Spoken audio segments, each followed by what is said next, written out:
The chamber was silent, as so silent that you could hear the faint shuffle of papers on the mahogany desk. Every eye in the room was fixed on the tense exchange unfolding before them. Justice Ketanji Brown Jackson leaned forward, her tone sharp, commanding, and designed to cut through the words of Senator John Kennedy. She had a point to prove, and it was clear she wasn't going to let him slip by unchallenged. Yet, what happened next wasn't just a political sparring match, it was the kind of moment that reveals the raw power of resilience, wit, and truth under pressure.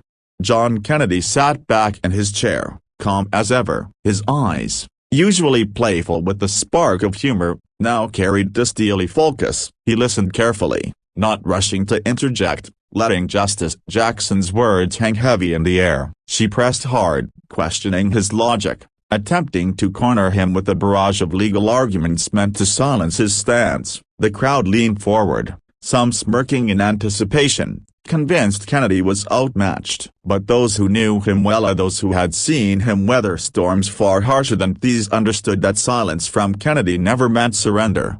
Finally, Kennedy shifted in his seat. He tilted his head slightly, as if considering her words one last time, then leaned toward the microphone. "Justice Jackson," he began, his Louisiana drawl smooth yet edged with steel, "I respect your brilliance, but brilliance without humility can lead even the wisest minds into blind alleys." His voice didn't rise, it didn't shake, it carried a calm authority that instantly changed the mood in the room. The smug smirks disappeared, replaced with uneasy silence. Justice Jackson fired back quickly, determined not to lose ground. "Senator, with all due respect, your argument overlooks the very foundation of constitutional interpretation. Your logic is flawed." But before she could finish, Kennedy leaned forward again, cutting through her words with precision. "Ma'am, what you're calling a flaw is what the American people call common sense. You see, law without grounding in real life doesn't protect justice, it destroys it. And while your interpretation sounds elegant on paper,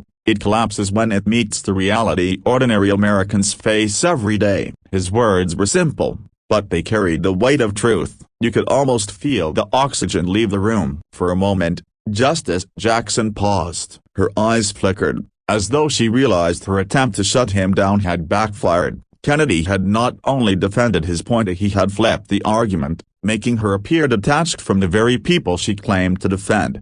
The audience reacted not with applause, but with the subtle electricity of realization. Some nodded, others whispered, but the message was clear: Kennedy had turned the tables. As the debate continued, Kennedy didn't just rely on sharp rebuttals. He drew on stories of real people: farmers struggling under regulations, families fighting through red tape, small-town Americans who felt forgotten in the grand speeches of Washington elites. Each example hit like a hammer, not because it was clever, but because it was true. Justice Jackson countered with lofty legal theory, but Kennedy's words grounded the conversation in lived reality. The more he spoke, the clearer it became he wasn't fighting to win a debate. He was fighting to remind everyone listening that justice wasn't an abstract concept. It was about people. By the end of the exchange, Justice Jackson leaned back, her face tight with controlled frustration. She had tried to silence him, but instead,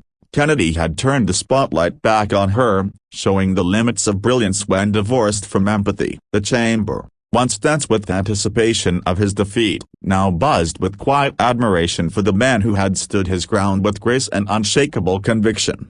As Kennedy gathered his papers, he left the room with the same calm he had entered with, but the lesson he left behind lingered far longer. Sometimes, the strongest voice in the room isn't the loudest, the most technical, or even the most educated. It's the one that speaks with clarity, conviction, and heart. And that day, John Kennedy reminded everyone present and everyone watching that truth spoken plainly has the power to silence even the sharpest attempt to shut it down. The inspiring message was clear: no matter how powerful the opposition, no matter how clever the attempt to discredit or silence you, if you stand firm in your convictions and speak with authenticity, the truth will always find its way through.